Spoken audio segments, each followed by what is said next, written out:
Class 8 इस video के अंदर हम करेंगे फैक्टराइजेशन चैप्टर की एक्सरसाइज 14.3 का क्वेश्चन नंबर 3 और 4।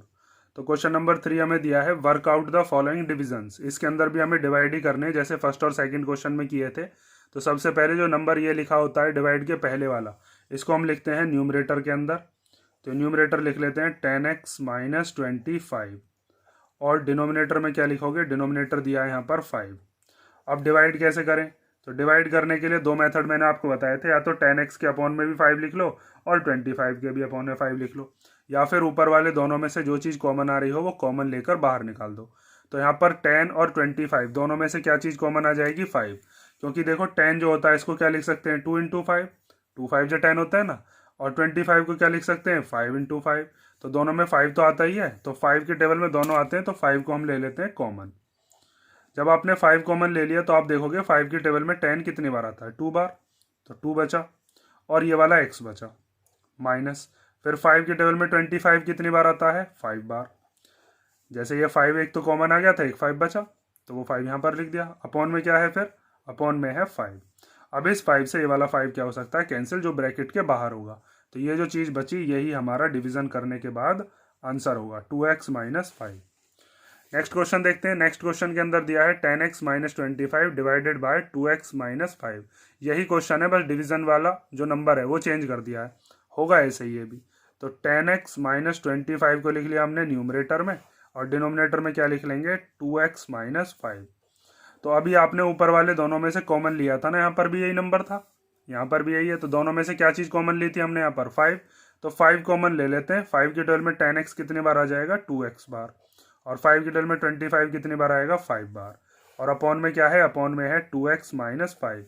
तो अब क्या करोगे आप, इस पूरे ब्रैकेट से पूरा का पूरा ब्रैकेट उड़ जाएगा, पूरा ब्रैकेट कैंसिल हो जाएगा। यहाँ पर भी 2x माइनस 5 है, यहाँ पर भी 2x माइनस 5 है, तो पूरा का पूरा ये कैंसिल हो गया। हमारे पास क्या आंसर बचा, 5 बचा।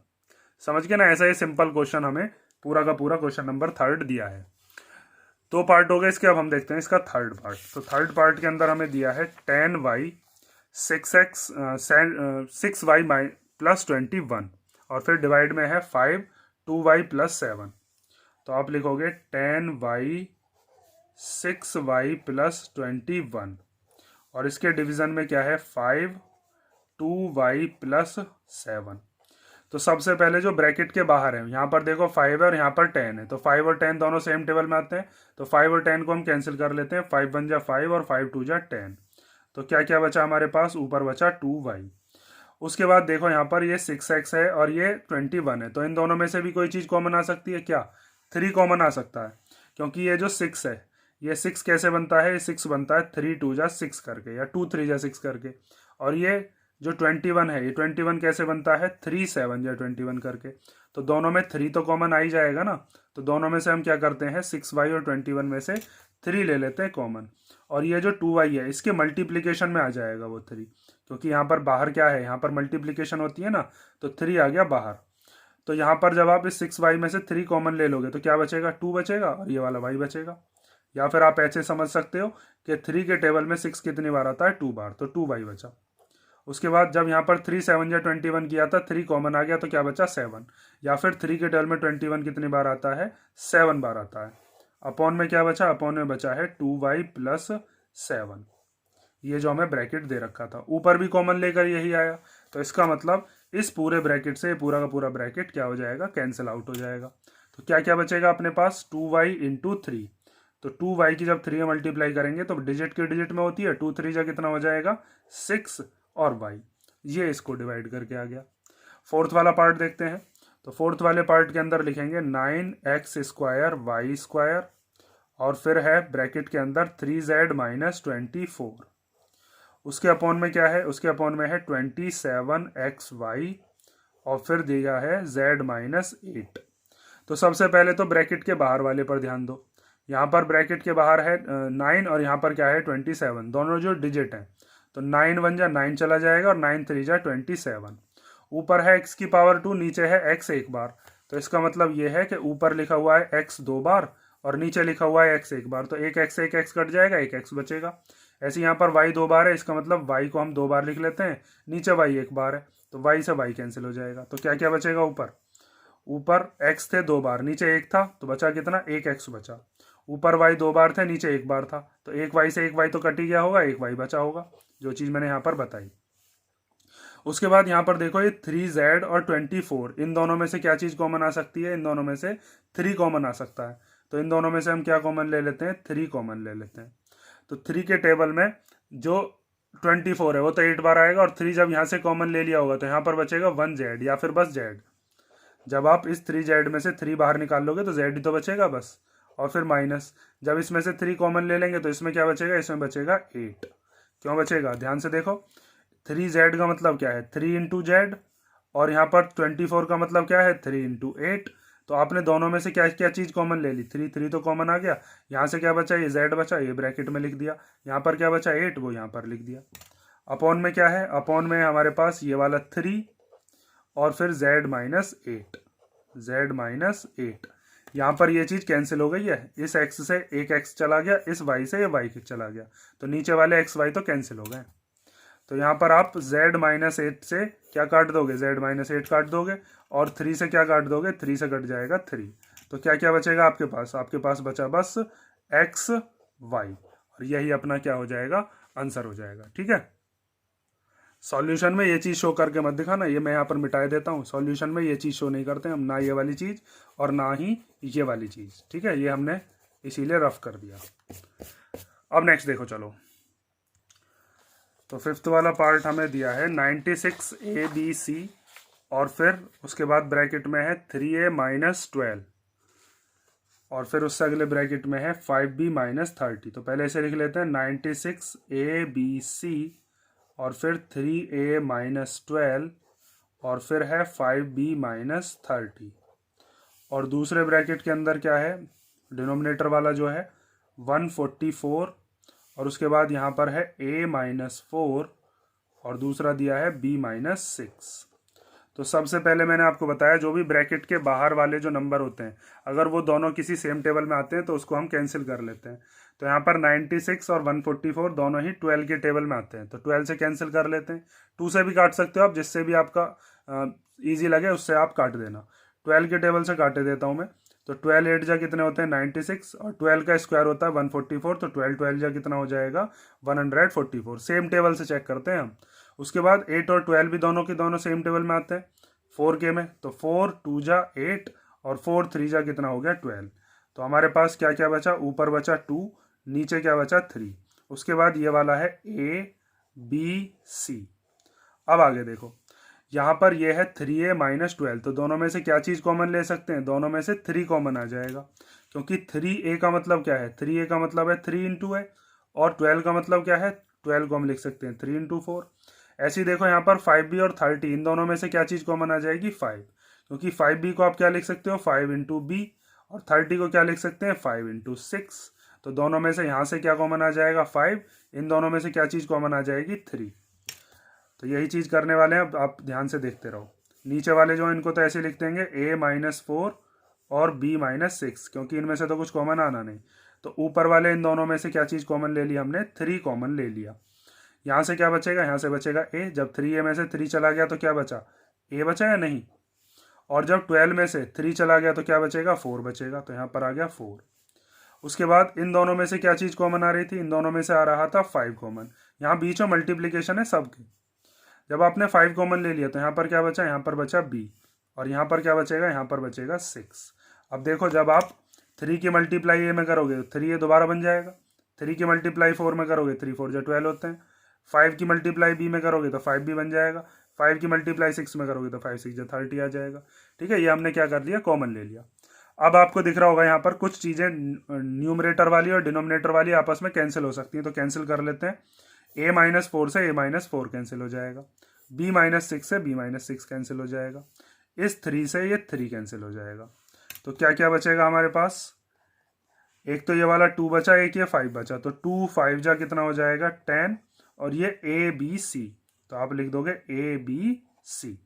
ठीक है, और आपको इसके अंदर ये जो मैंने आपको यहाँ पर ये झोंके बना के दिखाए ये नहीं बनाने हैं, आपको बस काट कर दिखाना है। आपने 3 से 3 काट दिया है, A माइनस 4 से A माइनस 4, B माइनस 6 से B माइनस 6, और ये यहाँ पर मैंने आपको क्या बताया था, ये कॉमन लेना बताया। ये भी आप अपने कॉपी में करके नहीं दिखाओगे या एग्जाम में करके नहीं दिखाओगे। इतना जितना मैंने ये करके दिखाया है ये चीज़ आपको जरूर करनी है। 3 से 3 कैंसिल। ठीक है, ये हो गया हमारा क्वेश्चन नंबर 3। अब हम देखते हैं क्वेश्चन नंबर 4। तो क्वेश्चन नंबर 4 हमें दिया है डिवाइड एज डायरेक्टेड। इसमें भी हमें क्या करने हैं, डिवीजन ही करने हैं। न्यूमरेटर और डिनोमिनेटर लिख देते हैं पहले। तो न्यूमरेटर क्या है 5 2x + 1 और फिर 3x + 5 और डिनोमिनेटर क्या है, डिनोमिनेटर ये है 2x + 1। तो ये बहुत सिंपल से डिवाइड है इस वाले क्वेश्चन के अंदर। आपको दिख रहा होगा ये 2x + 1 वाला ब्रैकेट 2x + 1 वाले ब्रैकेट को पूरा पूरा कैंसिल कर देगा। जो बचा वही अपना आंसर है 5 3x + 5। हो गया ये सॉल्व। इतना सिंपल सा ये क्वेश्चन है। सेकंड वाला देखते हैं। तो सेकंड वाले के अंदर हमें दिया है 26xy ब्रैकेट के अंदर x + 5 और फिर दूसरे ब्रैकेट के अंदर y - 4। इसके अपॉन में क्या लिखना है 13x और y - 4। तो यहाँ पर आपको दिख रहा होगा y - 4 से y - 4 तो क्या हो जाएगा कैंसिल। उसके बाद इस x से ये x कैंसिल हो जाएगा और 13 और 26 ये दोनों सेम टेबल में आते हैं। तो 13 1 जा 13 और 13 2 जा 26। तो क्या बचा, एक तो 2 बचा, ये वाला 2। ठीक, ये वाला y बचा, y लिख लिया और ये वाला ब्रैकेट बचा x + 5। ठीक है, अब देखते हैं थर्ड वाला पार्ट। थर्ड वाले पार्ट के अंदर हमें न्यूमरेटर डिनोमिनेटर लिखने होंगे पहले। तो 52pqr, फिर एक ब्रैकेट है उसके अंदर p + q, फिर उससे अगले वाला है q + r और उससे अगला वाला है r + p। और इसके अपॉन में हमें क्या लिखना है, ये वाला 104pq और फिर क्या है q + r इस वाले ब्रैकेट के अंदर। इस वाले ब्रैकेट के अंदर है r + p। तो जो जो कैंसिल हो रहा है उसे काट लो। तो q + r से q + r वाला ब्रैकेट खत्म हो गया। r + p से r + b वाला ब्रैकेट भी कैंसिल हो गया। न्यूमरेटर से डिनोमिनेटर को काटते हैं हम। उसके बाद यहाँ पर इस p से ये p कैंसिल हो जाएगा, इस q से ये q कैंसिल हो जाएगा। 52 और 104 एक दूसरे के दुगने होते हैं। तो 52 1 जा और 52 2 जा, ऐसे भी काट सकते हैं या फिर आप चाहो तो दोनों को 2 के टेबल से भी काट सकते हो। जैसे 2 से आप काटते हो या 13 से काटते हो, जिससे भी आप काटना चाहो। तो देखो 52 को और 104 को हम काटते हैं 2 से। तो 2 2 जा 4 हो जाएगा, कितना बचेगा 1 1 और 2 कितना हो जाएगा 12। तो 2 6 जा 12। फिर इसको 2 से काटते हैं तो 2 5 जा 10 और 2 2 जा 4। उसके बाद इसको 2 से कैंसिल करोगे तो 2 1 जा 2 एंड 2 3 जा 6। इसको 2 से कैंसिल करते हैं तो 2 2 जा 4। जब 5 में से 4 गया तो 1 बचा होगा, 1 और 2 कितने हो जाएंगे 12। तो 2 6 जा 12 और फिर 13 1 जा 13 और 13 2 जा कितना हो गया 26। डायरेक्ट भी काट सकते थे आप, 52 का डबल होता है 104, तो इसीलिए 1/2 भी लिख सकते थे। तो हमारे पास क्या क्या चीज़ें बची वो लिख दो अब आप आंसर में। ऊपर क्या क्या बचा, एक तो 1 बचा, नीचे क्या बचा, सॉरी इसके मल्टीप्लीकेशन में यहाँ पर क्या बचा p + q और अपॉन में क्या है ये वाला 2। ठीक है, तो ये वाला हमारा आंसर आ गया। अच्छा हाँ, और इसमें ये r और बचा है, तो इस r को भी यहाँ पर लिख दोगे 1r/2 और p + q। ठीक है, ये r ध्यान रखना यहाँ पर, ये जो r यहाँ पर बच रहा था। अब देखते हैं इसका हम फोर्थ वाला पार्ट। तो फोर्थ वाले पार्ट के अंदर हमें क्या क्या दिया है 20y + 4 और फिर उसके मल्टीप्लीकेशन में है y² + 5y + 3 और उसके डिवीजन में है फिर 5y + 4। तो हम सबसे पहले न्यूमरेटर डिनोमिनेटर बनाते हैं। तो 20y + 4 और फिर है y² + 5y + 3 और इसके अपॉन में क्या लिख लेंगे 5y + 4। तो y + 4 से y + 4 तो कैंसिल हो गया। 5 के टेबल में 20 भी आता है, तो 5 1 जा 5 और 5 4 जा 20। जो जो चीज़ बची वही अपना आंसर है। 4 बचा, ये वाला ब्रैकेट पूरा बचा, y² + 5y और +3। ठीक है, ब्रैकेट बंद कर दो। फिफ्थ वाला पार्ट देखते हैं। तो इसमें पहले न्यूमरेटर लिख लोगे x, फिर ब्रैकेट में x + 1, फिर x + 2 और फिर है x + 3। डिनोमिनेटर में क्या आ जाएगा x और x + 1। तो देखो x + 1 से x + 1 कैंसिल हो गया, ये बाहर x था, इस x से ये x कैंसिल हो गया। क्या बचा x + 2 बचा और x + 3 बचा। ये हो गया आपका क्वेश्चन नंबर 4 का 5th पार्ट। अब हम नेक्स्ट वीडियो के अंदर करेंगे हम क्वेश्चन नंबर 5। क्वेश्चन नंबर 5 जो है वो थोड़ा सही क्वेश्चन है, मतलब ये तो बहुत इजी से क्वेश्चन थे, उसमें थोड़ा सा आपको मिडिल टर्म स्प्लिट भी करनी पड़ेगी, उसके बाद डिवीजन करना है। उस क्वेश्चन को आप ध्यान से कर लेना। फिलहाल इस वीडियो के अंदर आप क्वेश्चन नंबर 4 तक कर लो, और अगर किसी क्वेश्चन में कोई डाउट हो तो कमेंट करके पूछ लेना।